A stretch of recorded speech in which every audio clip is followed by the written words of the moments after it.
Beberapa hari yang lalu kami menemukan ada BIOS baru di motherboard lawas dari Gigabyte seri A320. Makanya kami hadirkan di depan teman-teman ini satu sistem yang sudah kami pasangkan dengan prosesor dan juga memori yang menggunakan motherboard A320. Nah, menariknya BIOS yang baru yang tampil di website Gigabyte ini mengindikasikan dukungan pada prosesor baru. Kalau bisa dilihat di sini di bagian BIOS-nya, ada BIOS yang namanya F52D.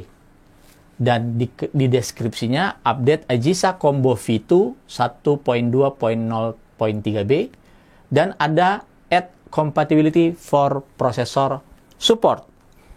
Lalu kami lihat lagi di bagian CPU support, dan ternyata motherboard A320 yang umurnya sudah cukup panjang, yang hadir sejak tahun 2017, sekarang sudah bisa mendukung prosesor firmware atau AMD Ryzen generasi ketiga atau Ryzen seri 5000, ini bisa dilihat di sini, dan juga Renoir ya, atau Ryzen 4000G series.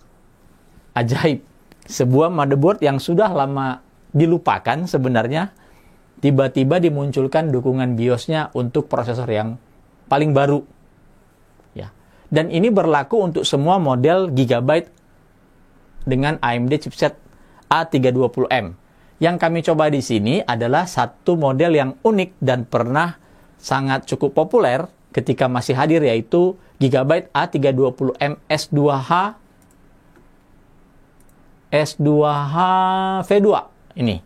Di mana motherboard ini sebenarnya memiliki chipset AMD B350, artinya memiliki kemampuan overclocking pada prosesor dan juga IGP onboard. Menarik kan?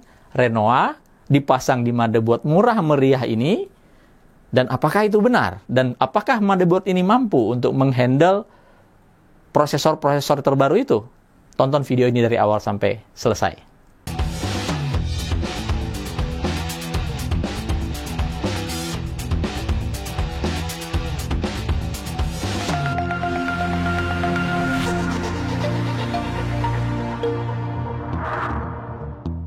PR pertama yang kita lakukan untuk bisa mendukung Renoir dan firmware di A320M Gigabyte ya, kita harus mendownload BIOS dan melakukan flash BIOS. Nah, di video ini kami akan memberikan petunjuk cara-caranya step by step.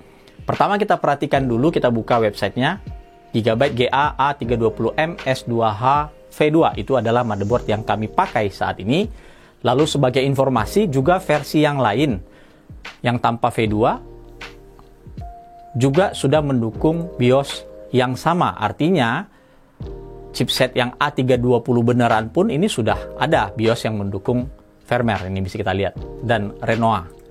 Sementara motherboard yang kita pakai ini secara spesifikasi adalah chipsetnya sebenarnya adalah B350. Artinya dia mendukung overclocking baik pada prosesor maupun pada memori, pada IGP yang ada di prosesor atau di APU yang kita pakai.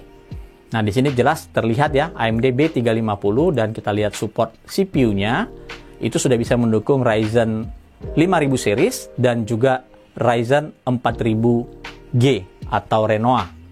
Di video kali ini kita akan coba dengan Renoir ya. Langkah selanjutnya adalah tentunya mendownload BIOS yang sudah mendukung. Kita ke bagian download, kemudian pilih BIOS dan lakukan download BIOS F25D seperti ini. Di download kemudian dibuka dan kita copy filenya yang hanya file BIOS saja ya.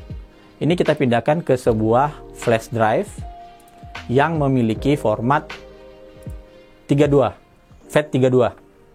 Jadi jangan NTFS, FAT32. Sudah tercopy, kemudian seperti yang saya bilang tadi, jangan ganti dulu prosesornya. Kita di sini masih menggunakan AMD Ryzen 5 2400G Raven Ridge yang kita pakai dalam sistem ini, dan kita akan restart untuk melakukan update BIOS. Kita masuk ke BIOS dengan menekan tombol Del. flash disknya jangan lupa sudah terpasang ya di port USB. Kita tekan tombol F8, terus pilih update BIOS. Dia akan langsung mengenali file BIOS akan kita flash. Kita tinggal enter saja, dan kita tunggu proses update BIOS sampai selesai.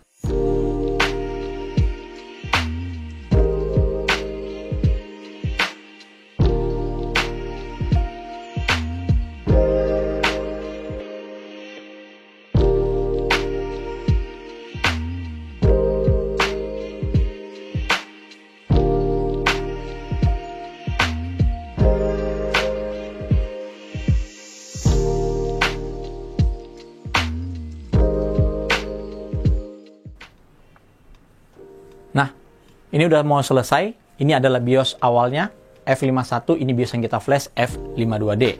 Nah, banyak pertanyaan juga, apakah nanti kalau sudah diupdate BIOS, saya masih bisa pakai prosesor yang lama, seperti Raven Ridge yang 2400 ini atau seri lainnya? Sama-sama kita akan lihat apakah setelah update BIOS ini, sistem ini nggak bisa hidup, atau dengan BIOS yang F52D ini, tetap saja bisa mendukung prosesor yang lama seperti Ryzen 5 2400G. Kita lihat sepertinya ini boot ya.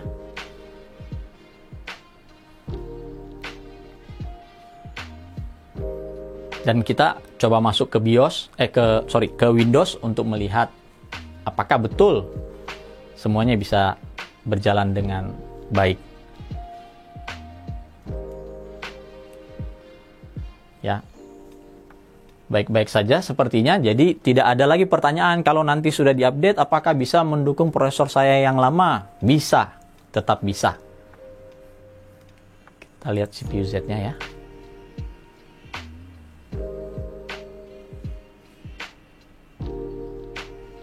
Ya, prosesornya Ryzen 5 2400G, kemudian motherboardnya Gigabyte A320M S2H V2 dengan BIOS F52D. Oke, langkah selanjutnya adalah mematikan sistem, dan kita akan ganti prosesornya dengan prosesor Ryzen 5 Pro 4650G. Jangan lupa untuk mencabut kabel power yang dari power supply ya ketika kalian mau mengganti prosesor.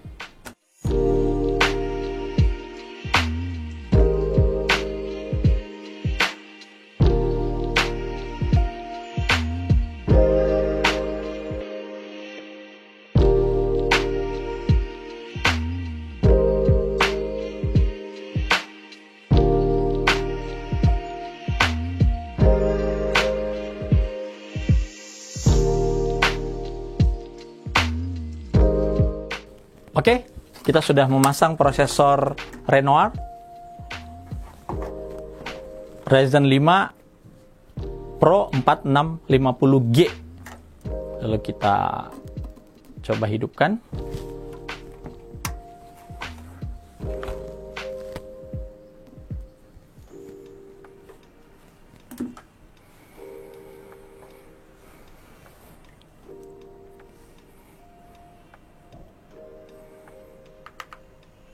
Dan sebelum kita masuk ke Windows, kita ingin masuk ke BIOS-nya dulu, kemudian kita akan set XMP memori yang kita pakai Kim-Tigo Wolfram DDR4 3200 8GB x 2.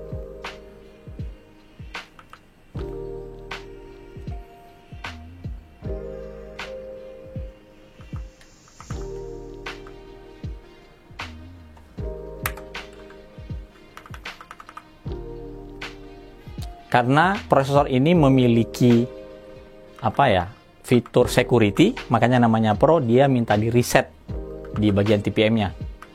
Sebelumnya kami menggunakan prosesor ini di tempat yang lain. Jadi kita reset FTPM-nya sesuai tadi informasi yang ada di BIOS.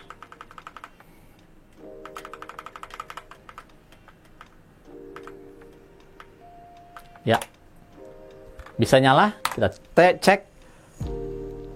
AMD Ryzen 5 Pro 4650G, memorinya 8GB x 2, XMP belum kita load, temperaturnya sekian, kita masih pakai cooler write stealth ya ini. Lalu kita akan selalu setelah kita memasang prosesor yang baru, kita harus disarankan untuk memilih ini, load optimize default dulu, baru kemudian kita load XMP-nya. XMP, kita save dan kita masuk ke Windows.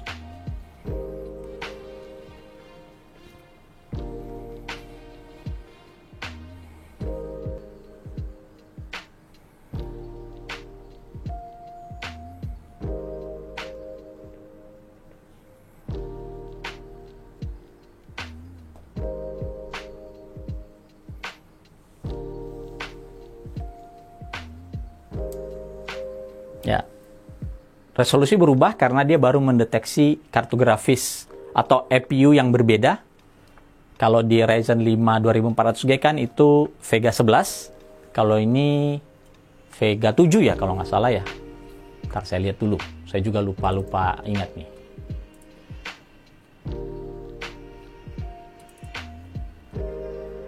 Ya, ini sudah terdeteksi.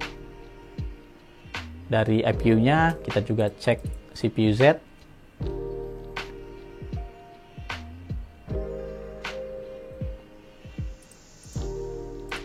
Memori, jalan 3200. Grafik, juga sudah dikenali, Radeon Vega. Prosesor, Ryzen 5 Pro 4650G, 6 core, 12 thread. Sesuai dengan spesifikasi. Pertanyaan selanjutnya, bagaimana sih dengan motherboard yang murah ini? Kan VRM-nya itu ala kadarnya, namanya juga di entry level, harganya di bawah 1 juta. Kita akan tes performanya dengan melakukan stressing menggunakan Cinebench. Selalu kami mengandalkan Cinebench karena Cinebench ini bisa menunjukkan worst case scenario dari sistem atau komputer yang kita pakai. Dan kita akan monitoring menggunakan aplikasi HW Info. Kita selalu juga menggunakan ini. Ya. Ini loggingnya terlalu cepat. Kita ganti di 500 milisecond aja. Ya, ini. Saat ini temperatur idle-nya itu di 30-an derajat. Ini open case ya. Kita masih pakai Write Stealth sekali lagi.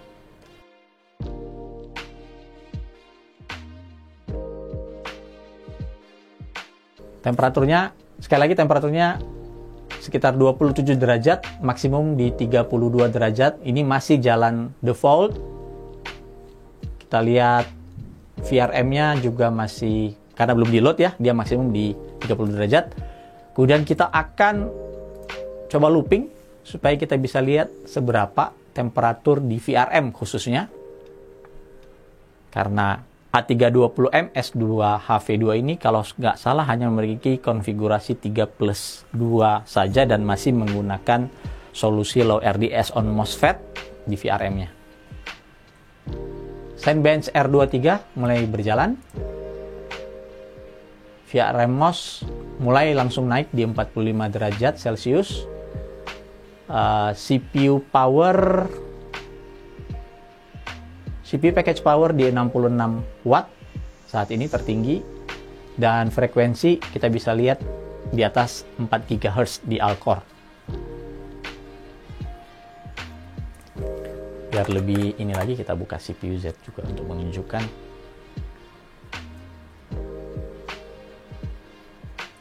Ya.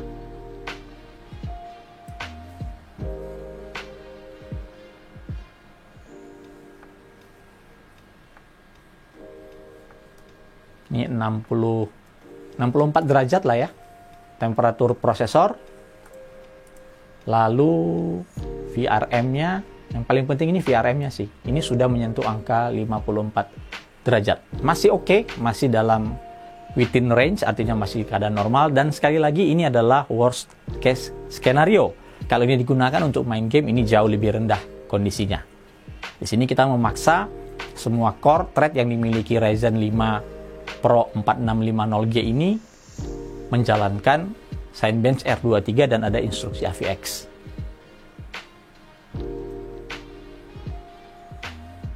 Temperatur CPU mulai naik di 65 derajat di sini. 65 derajat.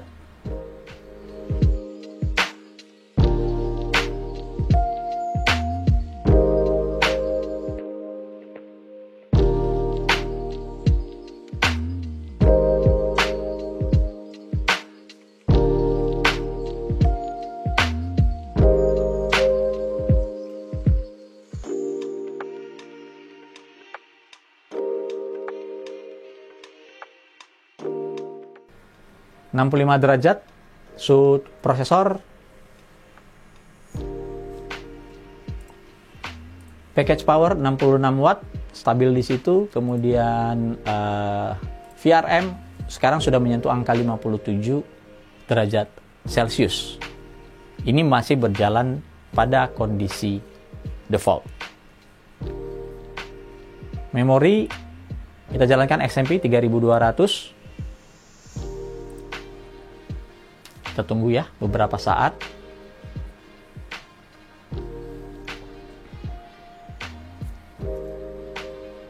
Clock prosesor rata-rata di 4,1 GHz ya, 4,1 GHz sampai 4,2 GHz.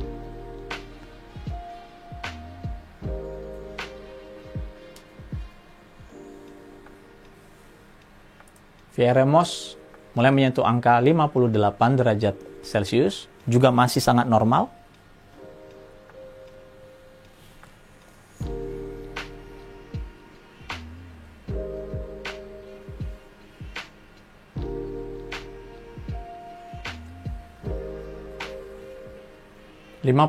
derajat Celcius. Ingat ini kondisinya open ya. Kalau di dalam casing ini temperaturnya kemungkinan besar dan pasti lebih tinggi daripada kondisi yang kami tampilkan di pengujian kami ini.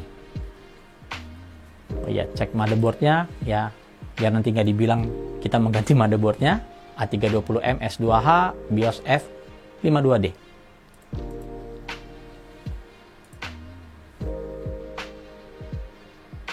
Kami rasa sudah cukup ya untuk tes pengujiannya. Kita lihat VRM di 59 derajat dan temperatur mulai menyentuh 66 derajat maksimum. Kita akan stop torturnya, lalu kita akan coba overclock. Sedikit saja. Tadi kita lihat frekuensi jalan di 4,1 GHz sampai 4,2 ya saat Cinebench itu berjalan.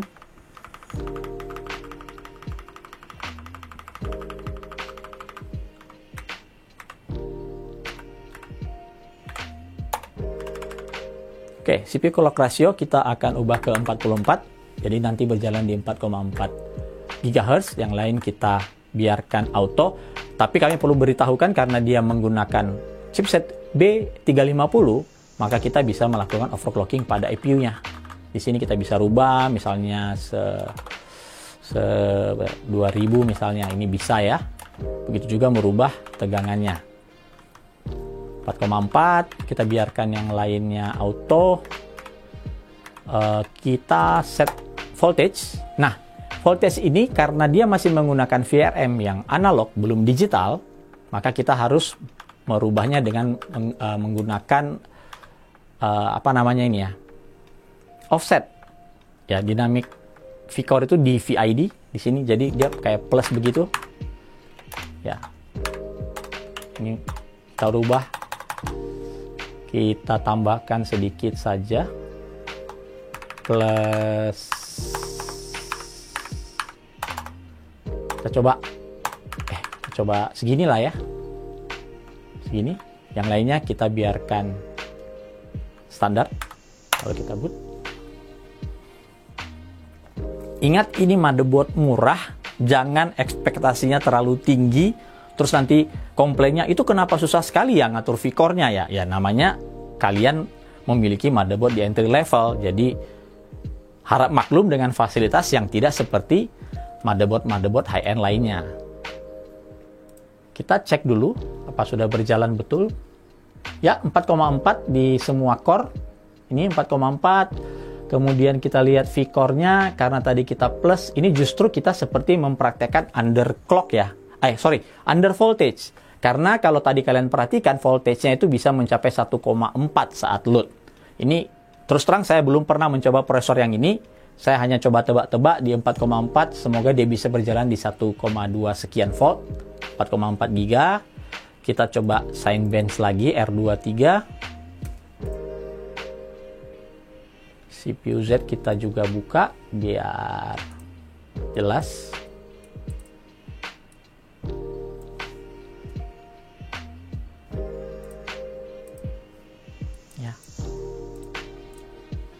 Kita start.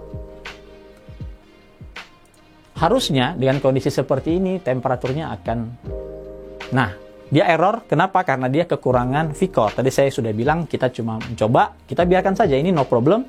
Kita biarkan saja, nanti dia ini akan merestart sendiri. Kita akan naikkan lagi tegangan V-core untuk prosesornya.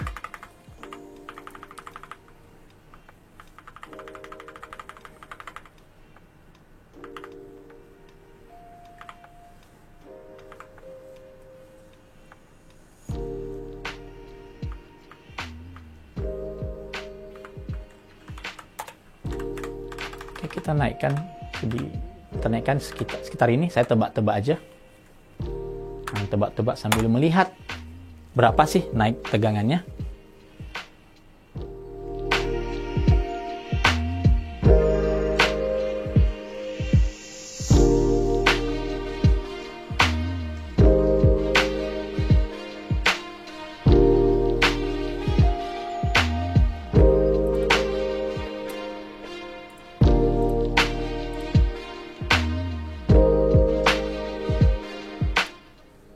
Ini sekarang V-core-nya dalam kondisi idle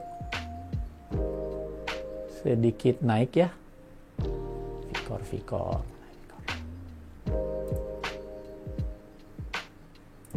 Ya ini 1,35 ini udah agak tinggi ini. Sudah agak tinggi, tapi kita coba aja.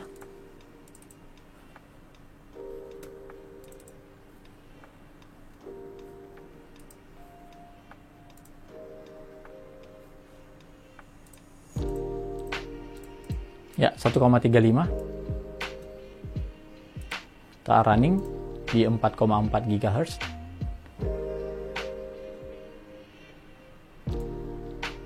Ya, kita lihat frekuensinya jalan semua 4,4. Yang paling penting itu memperhatikan temperatur VRM-nya. CPU package power-nya sekitar 58 watt, malah lebih rendah ya, karena tadi kalau kalian perhatikan, nah restart, artinya apa? V-core-nya masih kurang, jadi tidak perlu panik, kita cuma tinggal menaikkan sedikit demi sedikit dari V-core-nya, karena temperaturnya masih normal itu tadi, belum sampai melewati batas. Coba segini. Motherboard ini tidak memiliki fasilitas load line calibration yang bisa menahan tegangan V-core ketika dibebankan. Biasanya pada umumnya tanpa load line calibration ketika dibebankan V-core itu akan turun daripada yang seharusnya, dan itu normal. Seperti itu tadi itu normal aja, tidak usah panik. Tinggal ikutin aja petunjuk yang ada di Windows tadi. Ada error, dia bilang, terus ya kita continue aja booting ke Windows 10.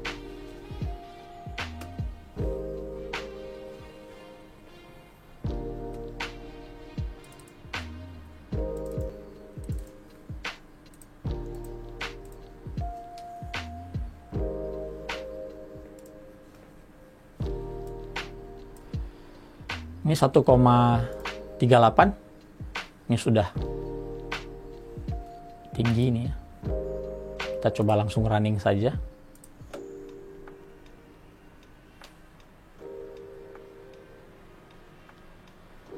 Ya, 1,35 underload. Jadi ketika dia idle itu 1,38, tapi ketika dia dibebankan pada semua core-nya, dia akan turun jadi 1,356. Ini normal. Karena sekali lagi tidak memiliki fasilitas LLC, load line calibration, di motherboard yang kita pakai.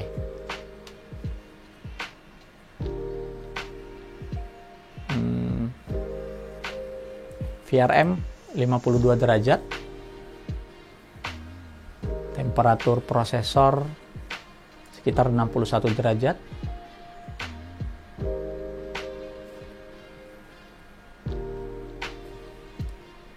Ini buktinya kalau semua core-nya jalan di 4. Reset lagi.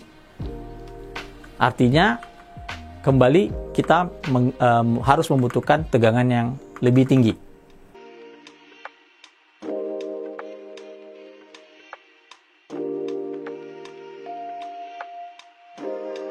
Oke, kita coba lagi, kita naikkan lagi tegangan V-core-nya.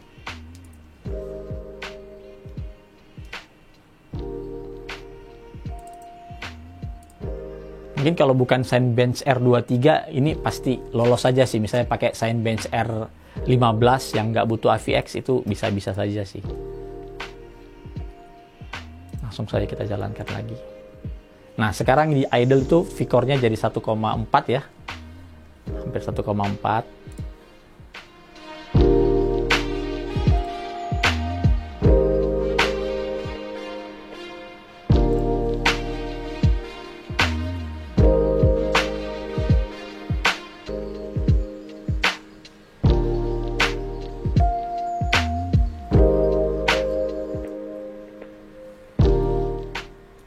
Ya, 4,4 GHz di semua core, 6 core, 12 thread.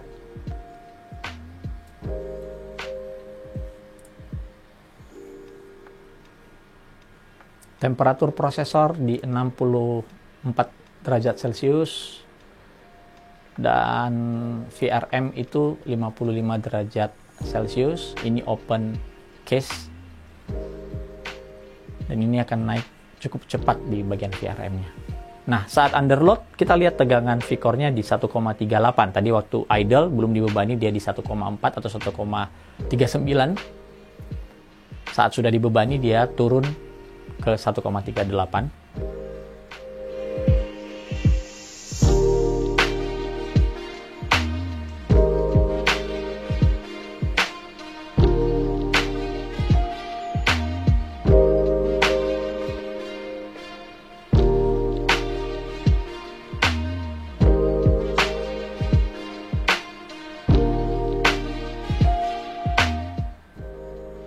Package powernya di 61 watt.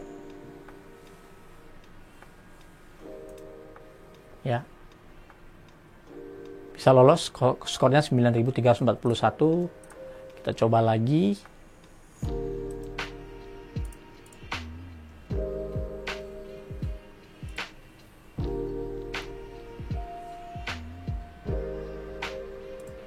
VRM-nya sudah hampir menyentuh di 60 derajat ya maksimumnya.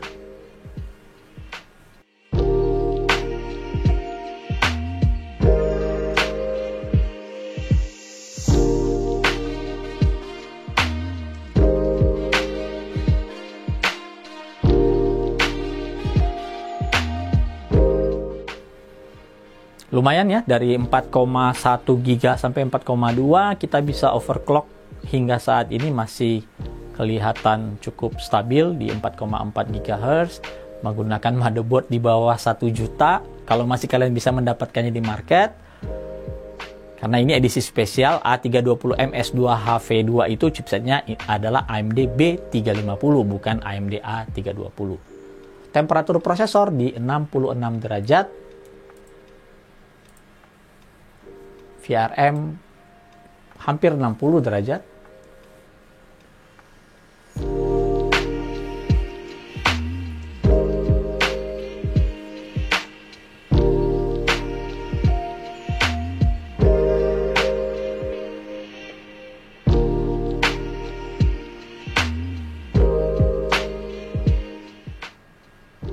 Kami ingatkan ini adalah worst case skenario. Kalau kalian menggunakan ini dalam game, kondisi thermal yang mulai dari VRM, prosesor, harusnya tidak seperti ini. Tapi ingat, kita coba ini kan di luar casing. Kalau ini di dalam casing, pasti temperatur ini semua lebih tinggi daripada yang kondisi saat ini.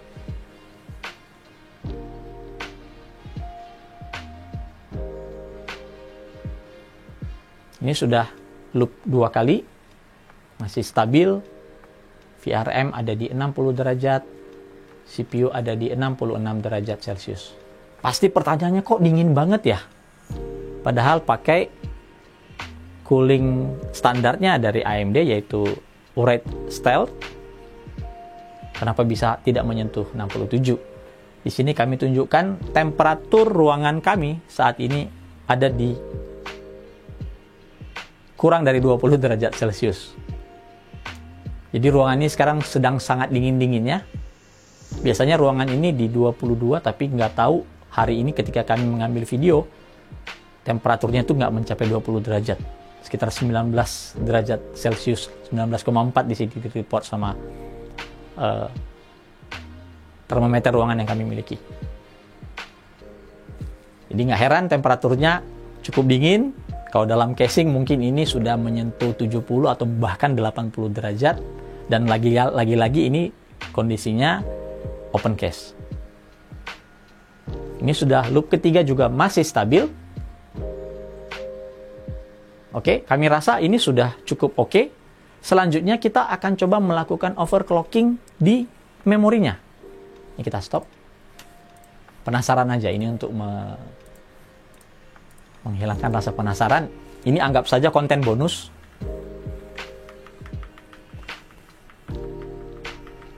Memori yang kami pakai adalah Kim Tigo Wolfrin DDR4 3200 8GB kali 2. Kita iseng aja. Pertama sekali yang harus dirubah adalah multiplayer memori. Kita coba set di 40, jadi ini jalan di DDR4 4000. Wow, tinggi sekali ya, kita coba-coba aja, nggak masalah. Lalu voltage-nya kami tidak rubah, yang ini DRAM voltage tetap kami auto sesuai dengan XMP yaitu 1,35. Yang dirubah adalah timing. Memori timing ini kita akan ubah ke 18, 22, 22, 22, dan 46. Sisanya kami biarkan auto dulu. Ya. Satu lagi yang mau kami naikkan adalah ini. Ini kita auto aja dulu. Kita coba auto.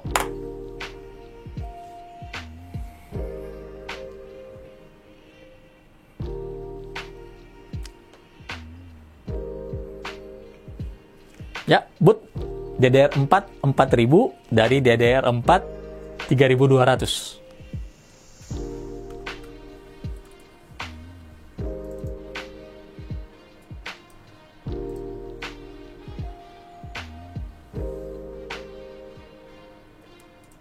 Nih, memorinya DDR4 4000. Ankornya juga sama, 4000 jadi 1:1 dia jalan. Kemudian kalau mau dicek frekuensi Infinity Fabric-nya segini, memori controllernya jalan setengah, dia otomatis berubah. Sorry, Infinity Fabric-nya di 2000 juga, bukan setengah. 1:1 ini. Kalau dilihat dari sini, ini juga angkanya.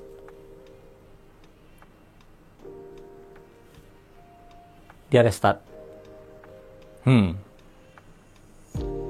Apakah tidak stabil? Oke, kita lihat. Ya, sepertinya nggak stabil. Harus ada yang kita tambahkan sedikit. Ditambahkan bumbu sedikit di bagian tegangan SOC.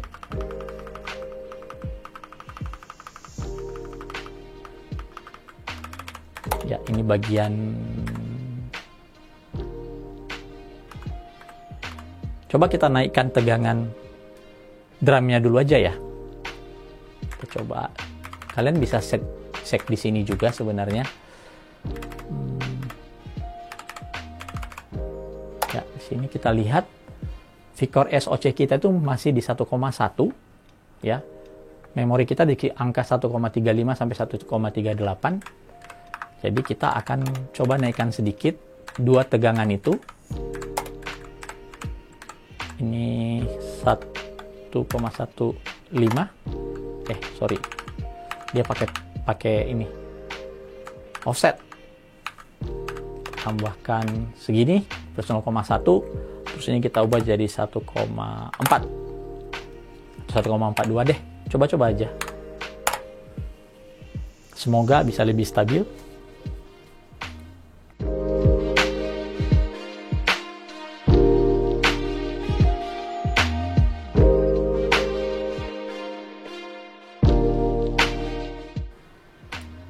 Sekali lagi terus terang saya tidak pernah menyentuh 4650 ini, prosesor ini, jadi saya nggak tahu di tegangan berapa.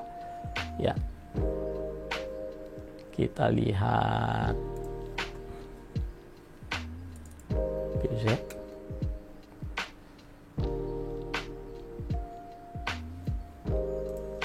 Ya, DDR4 4000 1:1, Uncore-nya juga di 2000 MHz. Kita cek vektor EOC kita sekarang jalan di 1,2, tadi kan 1,1 ya. So far sih belum ada restart ini. Kemudian memori kita jalan di 1,42 atau 1,44 lah. Ini masih normal. Nah, untuk menguji memori ini kami kebetulan tidak punya softwarenya di sini. Dan ya cuma ini yang kami bisa. Ini kan seperti saya bilang tadi tambahan saja, bonus tambahan. Nah, ini kadang-kadang bertanya ini kenapa turun? Ya, karena dia saat idle dia akan menurunkan kecepatannya gitu ya. Jadi bukan setengahnya. Kalau dia setengahnya ini akan tetap saja jalan begini, tapi pada kenyataannya dia berubah-berubah. Infinity Fabric Core juga akan naik turun begini kalau kita bebankan. Misalnya kita bebankan Cinebench sedikit ya, biar kalian bisa melihat. Karena kadang-kadang pertanyaan seperti ini juga muncul. Nah, Anda lihat ketika kita sudah stressing, dibebankan, dia akan flat di situ. Sini juga flat. Fabric Core, FCLK, UECLK itu jalan di 2000. Kalau dia idle, dia akan turun ke sini. Ternyata Gigabyte masih memperhatikan motherboard lawasnya yang menggunakan chipset entry level seperti A320MS2H dan V2 dan seri A320M lainnya, yaitu dengan merilis sebuah BIOS beta yang sudah mendukung prosesor Ryzen 5 Pro 4650 yang kami pakai ini atau Renoa, dan juga firmware. Masalahnya kami tidak punya prosesor firmware saat ini, sehingga kami tidak bisa mencoba prosesor tersebut. Namun kami bisa kasih saran untuk firmware.